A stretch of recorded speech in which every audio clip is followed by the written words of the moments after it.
नमस्कार, AB star news देख रहे हैं आप और मैं हूं आपके साथ सोहन सिंह। वक्त हो चला उत्तराखंड की खबरों के खास बुलेटिन हमारी देवभूमि का, जिसमें सबसे पहले बात करेंगे मॉनसून सीजन की। दरअसल मॉनसून ने अपनी दस्तक दे दी है, जिसके बाद लगातार बरसात देखने को मिल रही है। उत्तराखंड में आपदा प्रबंधन विभाग ने भी मॉनसून से निपटने के लिए तमाम दावे किए हैं, लेकिन आपको बता दें कि इससे पहले भी उत्तराखंड के कई इलाके ऐसे हैं जहां तमाम दावों के बावजूद मौसम की मार लोग झेल चुके हैं। जिला मुख्यालय पौड़ी से सटे बैंगवाड़ी गांव में 2021 के मई महीने में आपदा ने दस्तक दी थी।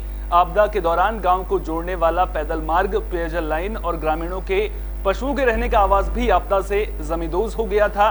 लेकिन 2 साल से ज्यादा वक्त बीत जाने के बाद भी अब तक आपदा प्रबंधन और जिला प्रशासन ने गांव के पैदल मार्ग को चलने लायक तक नहीं बनाया है। इसके साथ ही आज भी बैंगवाड़ी गांव के ग्रामीण वैकल्पिक पेयजल व्यवस्था से ही अपनी जलापूर्ति कर रहे हैं। ग्राम प्रधान मधु कुशाल ने कहा कि आपदा के दौरान जिला प्रशासन ने पैदल मार्ग, पेयजल लाइन आदि को ठीक करने को लेकर तमाम बड़े दावे किए थे, लेकिन 2 साल से भी ज्यादा का वक्त बीत जाने के बाद भी गांव में कुछ भी नहीं बदला है। वहीं मुख्य मार्ग में सब्जी की दुकान लगाकर अपना और अपने परिवार का पालन पोषण करने वाले दिव्यांग संजय भी बरसात के मौसम में डरे सहमे नजर आ रहे हैं। उन्होंने कहा कि बरसात के मौसम में उबड़ खाबड़ रास्ते में चलने में उन्हें दिक्कत होती है, जिसकी वजह से बरसात के मौसम में उन्हें अपनी दुकान तक बंद करनी पड़ती है। संजय ने बताया कि इसके साथ ही बढ़ते हुए जलस्तर की वजह से अपने बच्चों को स्कूल भी नहीं भेज पाते हैं। उन्होंने जिला प्रशासन से मांग की है कि जिला प्रशासन पैदल मार्ग को ठीक करवाए।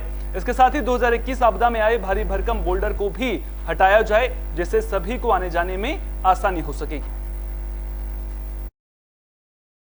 सर, रास्ते तो मुझे आने जाने में बच्चों की, और मेरे माँ बाप भी बूढ़े हैं, पापा उनकी हार्ट पेशेंट है, वो उन्हें आने जाने में भी दिक्कत है, जैसे कहीं इधर उधर जाना हो, और बाकी अपने जानवर वानवर हमें ले जाने की भी दिक्कत। मेरी खुद की, मैं विकलांग आदमी हूँ, मेरे खुद की दिक्कत है। कभी अंधेरे में सामान ढोना, नीचे से ऊपर, ऊपर से नीचे, वहाँ रखने का तो है नहीं। ये मुझे प्रॉब्लम है रास्ते से। दो साल क्या 2-2.5 साल हो गए इस रास्ते को। मैं सबसे बोला, फिर रास्ते में किसी ने कोई कार्रवाई की नहीं। इस संबंध में जो बैंगवाड़ी विलेज का आप मैटर बता रहे हैं और 2021 की आपदा है, तो मैं सबसे पहले दिखाने की कोशिश करूंगा कि एसडीएमएफ में इसमें अगर कोई पैसे सैंक्शन किए गए हैं या एसडीआरएफ, नॉन एसडीआरएफ के जो फंड्स हमारे पास अवेलेबल रहते हैं, और अगर ये नहीं किया गया तो तत्काल इसके जो भी प्रस्ताव या आगणन बनाए जाने हैं वो बनाते हुए एसडीएमएफ में पैसा सैंक्शन करवाने का। सावन का महीना शुरू हो चुका है। कांवड़िए गंगाजल लेने के लिए बड़ी संख्या में उत्तराखंड पहुंच रहे हैं, लिहाजा प्रशासन ने भी कमर कस ली है। राज्य सरकार ने फैसला लिया है कि इस बार पवित्र कांवड़ यात्रा में देश के विभिन्न राज्यों से आने वाले कांवड़ियों को स्वास्थ्य सुविधाएं हर चिन्हित यात्रा पड़ाव पर मुहैया कराई जाएंगी, जिसके फलस्वरूप जिला अस्पताल परिसर से क्षेत्रीय विधायक सुरेश चौहान और जिलाधिकारी अभिषेक रुहेला ने सचल चिकित्सा सेवा के 4 वाहनों को हरी झंडी दिखाकर रवाना किया। पैदल यात्रा कर रहे कांवड़ियों को जीवन रक्षक औषधि और मरहम पट्टी समेत उपचार की व्यवस्था की जाएगी। वहीं विधायक ने कहा कि कांवड़ यात्रा के दौरान बरसात शुरू हो जाती है। बरसात में कांवड़ यात्रियों को स्वास्थ्य संबंधी कोई दिक्कत ना हो, इसको लेकर हर संभव ध्यान रखा जाएगा। इस दौरान उन्होंने कांवड़ यात्रा को सुगम और सुरक्षित संपन्न कराने की भी अपेक्षा की। जिलाधिकारी ने कहा कि कांवड़ यात्रा को देखते हुए उत्तरकाशी और गंगोत्री आ रहे श्रद्धालुओं को चिकित्सा सुविधा सुलभ रूप से मिल सके, इसके लिए 4 सचल दल वाहन को रवाना किया गया है, जिसमें आवश्यक दवाई और डॉक्टर की टीम मौजूद रहेगी। जिलाधिकारी ने कहा कि निश्चित तौर पर गंगोत्री धाम आ रहे श्रद्धालुओं को इसका फायदा पहुंचेगा। देखिए, कांवड़ यात्रा सावन का महीना है और हर साल गंगोत्री से लोग जल भरकर जो है जगह जगह से लोग आते हैं। तो कहीं पे क्योंकि बरसात का समय है, तो सरकार की तरफ से और प्रशासन की तरफ से सोचा गया कि कहीं भी लोगों को, कांवड़ियों को दिक्कत ना हो, किसी का स्वास्थ्य खराब हो गया, कहीं पे कोई बात हो गई, तो उसके लिए आज 4 एम्बुलेंस यहाँ से रवानगी की गई और जगह जगह पर ये एम्बुलेंस जो हमारे स्थान चिन्हित किए गए हैं वहाँ पर ये रहेंगी, चलती फिरती एम्बुलेंस रहेंगी। इस पर दवाइयों की व्यवस्था की गई है ताकि जो आने वाले कांवड़ी हैं उनको कोई भी दिक्कत नहीं होगी। ये स्वास्थ्य विभाग के द्वारा यहाँ 4 एम्बुलेंस रवाना की गई है सचल चिकित्सा दल के रूप में, और ये विशेष तौर पे कांवड़ यात्रा को ध्यान में रख के की गई है। जो श्रद्धालु उत्तरकाशी आ रहे हैं उनको चिकित्सा सेवा सुलभ रूप से उपलब्ध हो सके, इसके लिए। तो मुझे उम्मीद है कि जो श्रद्धालु आ रहे हैं गंगोत्री धाम के लिए, उन सबको इसकी समान नागरिक संहिता यानी कि यूनिफॉर्म सिविल कोड को लेकर देश में घमासान मचा हुआ है। सरकार जहां इसके फायदे गिना रही है, वहीं विपक्ष लगातार इसमें कमियां निकालने की कोशिश करता हुआ नजर आ रहा है। वहीं अगर बात कांग्रेस की करें तो कांग्रेस अभी वेट एंड वॉच की मुद्रा में नजर आ रही है। कांग्रेस इसके ड्राफ्ट के सार्वजनिक होने का इंतजार कर रही है। कांग्रेस ने समान नागरिक संहिता समेत स्थानीय मुद्दों को लेकर हर लोकसभा क्षेत्र में स्वाभिमान न्याय यात्रा निकालने का फैसला भी किया है। इसको लेकर बीजेपी प्रदेश प्रवक्ता वीरेंद्र सिंह बिष्ट का कहना है कि सरकार द्वारा जनहित के मुद्दों पर लगातार काम किया जा रहा है और कांग्रेस इन मुद्दों का विरोध कर रही है। कांग्रेस को इस बात का सम्मान करना चाहिए कि उत्तराखंड देश का पहला राज्य बन रहा है जो यूसीसी लागू करने की तैयारी में है। कांग्रेस पार्टी का जो रवैया है वो तुष्टीकरण का रवैया है। वो देश हित में, देश के व्यापक हित में कहीं कोई सोच नहीं रही है, ना ही कोई उसको इस चीज़ की ज़रूरत महसूस हो रही है। समान नागरिक संहिता देशवासियों के व्यापक हित में है। अपने उत्तराखंड सरकार ने जो इसकी पहल की है, जो शुरुआत की है, और उत्तराखंड राज्य पहला समान नागरिक संहिता लागू करने वाला राज्य बनने वाला है, इसका भी उनको मान और सम्मान करना चाहिए। वो जिस तरीके से बात कर रहे हैं उन बातों का कोई आधार नहीं है। उत्तराखंड में लव जिहाद का मुद्दा दिन ब दिन तूल पकड़ता हुआ नजर आ रहा है। अब अल्मोड़ा से भी एक ऐसी ही खबर सामने आ रही है। तो अल्मोड़ा से लव जिहाद से जुड़ी हुई खबर सामने आ रही है। द्वाराहाट तहसील के गांव की महिला को रानीखेत का रहने वाला विशेष समुदाय का युवक बहला फुसलाकर ले गया था। हिंदू संगठनों ने इसे लव जिहाद का मामला बताते हुए रानीखेत बाजार में जुलूस निकाला और नारेबाजी कर बाजार बंद करने की मांग करने लगे। वहीं इस मामले में बीती रात ही पुलिस ने युवक के साथ महिला को बरामद कर लिया है। इधर आक्रोशित हिंदुवादी संगठनों ने आरोपी युवक के सैलून और नगर के गांधी चौक पर प्रदर्शन किया। हिंदू संगठनों का कहना है कि सुनियोजित तरीके से समुदाय विशेष द्वारा हिंदू महिलाओं को बरगला और फुसला कर लव जिहाद में फंसाया जा रहा है। इसे किसी भी कीमत पर बर्दाश्त नहीं किया जाएगा।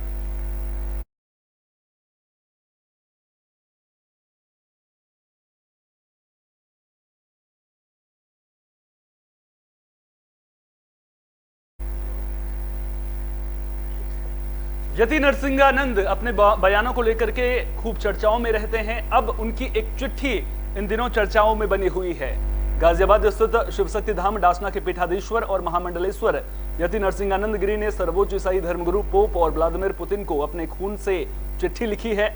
पत्र में उन्होंने लिखा है कि वे दोनों हिंदू धर्मगुरुओं और हिंदू नेताओं की गलतियों से सबक सीखकर अपनी कौम और मानवता को इस्लाम से बचाएं। ये दोनों पत्र महामंडलेश्वर की प्रतिनिधि डॉक्टर उदिता त्यागी दिल्ली में पोप के प्रतिनिधि और रूस के दूतावास को भेजेंगे। इससे पहले महामंडलेश्वर एक पत्र ओबामा को भी लिख चुके हैं।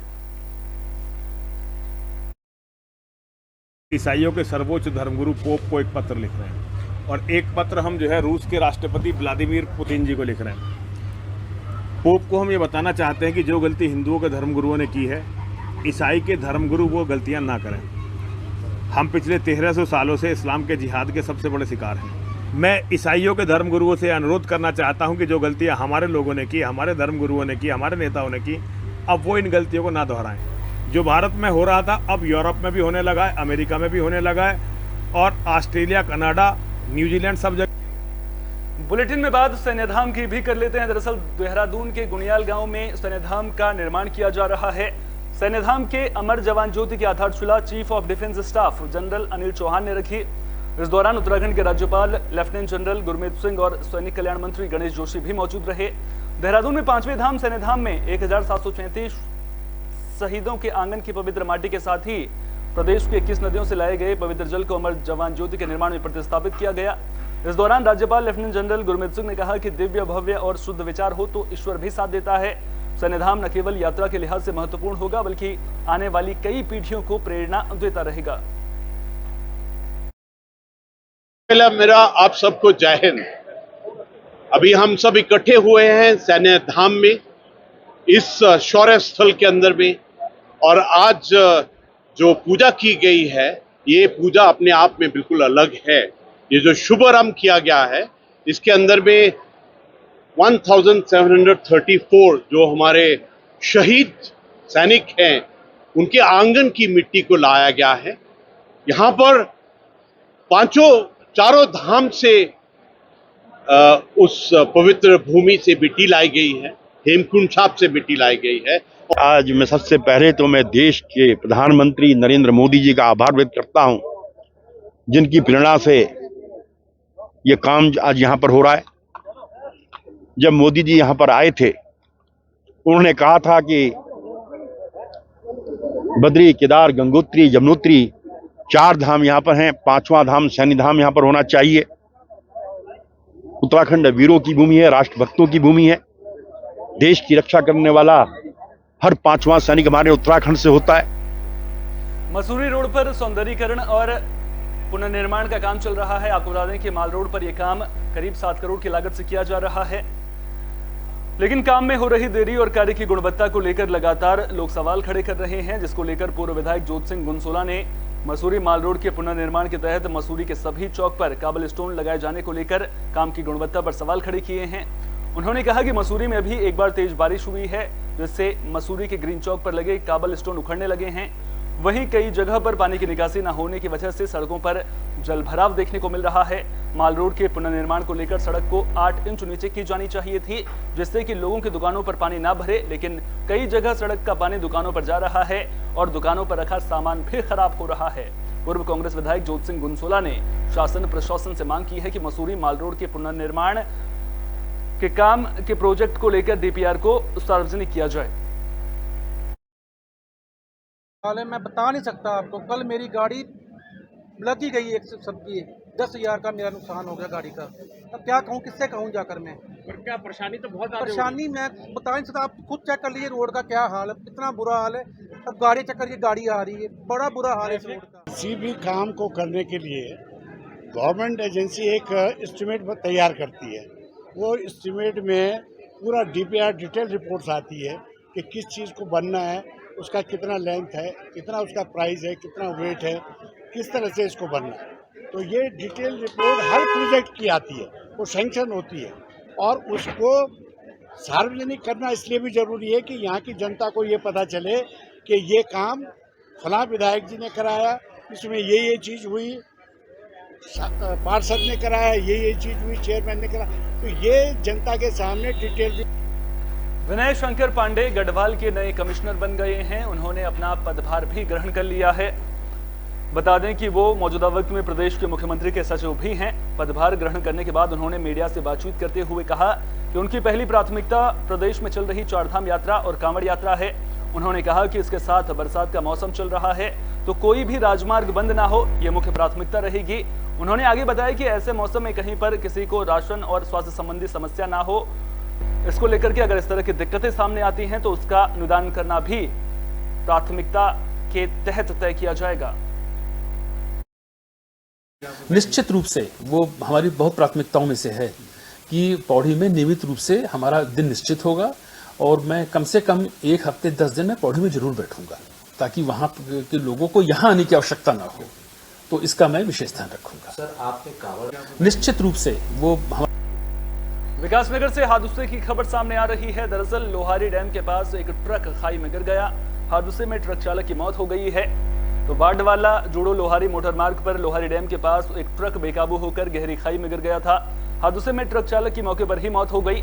मामले की जानकारी मिलने पर पहुंची एसडीआरएफ की टीम ने शव को बमुश्किल खाई से बाहर निकालकर पुलिस को सुपुर्द कर दिया है, जिसके बाद पुलिस ने शव को पोस्टमार्टम के लिए भेज दिया है। जानकारी के मुताबिक ट्रक चालक नमकीन की सप्लाई के लिए उत्तरकाशी गया था और लौटते वक्त वाहन हादसे का शिकार हो गया। थाना कालसी द्वारा एसडीआरएफ टीम के अपर उप निरीक्षक सुरेश तोमर को जानकारी दी गई, जिसके बाद 200 मीटर की गहरी खाई से शव को निकाला गया है।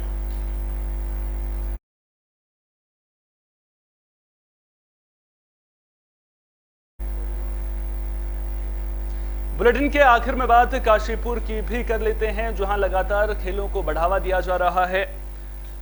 All India railway power lifting championship का आयोजन वहां पर किया जा रहा है। 4 दिवसीय चलने वाली इस बड़ी प्रतियोगिता को लेकर काशीपुर के एक बैंक्वेट हॉल में ऑल इंडिया रेलवे के क्रीड़ा अधिकारी ने प्रेस वार्ता कर जानकारी दी। उन्होंने बताया कि पावर लिफ्टिंग चैंपियनशिप में सभी राष्ट्रीय स्तर के रेलवे खिलाड़ी हिस्सा ले रहे हैं। उत्तराखंड के काशीपुर में होने वाली इस प्रतियोगिता में रेलवे की टीम में राष्ट्रीय स्तर के 16 टीमों के महिला और पुरुष खिलाड़ी प्रतिभाग कर रहे हैं। All India railway sports association एवं रेलवे मंडल के क्रीड़ा अधिकारियों ने बताया कि इस प्रतियोगिता में ऑल इंडिया रेलवे के खिलाड़ी 850 किलो से लेकर 1100 किलो तक वेट उठाने वाले प्रतिभागी अपने कौशल को दिखाएंगे। जहां इस प्रतियोगिता में रेलवे की टीमों में लगभग अलग अलग जोनों के देश भर के करीब 250 खिलाड़ी प्रतिभाग करने जा रहे हैं। ये हमारी 19th मैन और 13th women all India railway power lifting championship की ओपनिंग सेरेमनी कल सुबह होगी 9:30 बजे।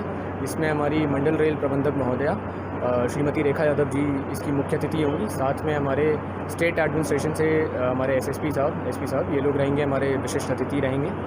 और इसमें टोटल 16 टीमें प्रतिभाग कर रही हैं। इसमें मेन भी हैं, विमेन भी हैं। हमारे 16 जोन से टीम आई हुई है ऑल ओवर इंडिया से, और इसमें लगभग 250। इस बुलेटिन में मेरे साथ इतना ही। देश दुनिया की तमाम अहम खबरों के लिए बने रहिए AB स्टार न्यूज के साथ। फिलहाल दीजिए इजाजत, नमस्कार।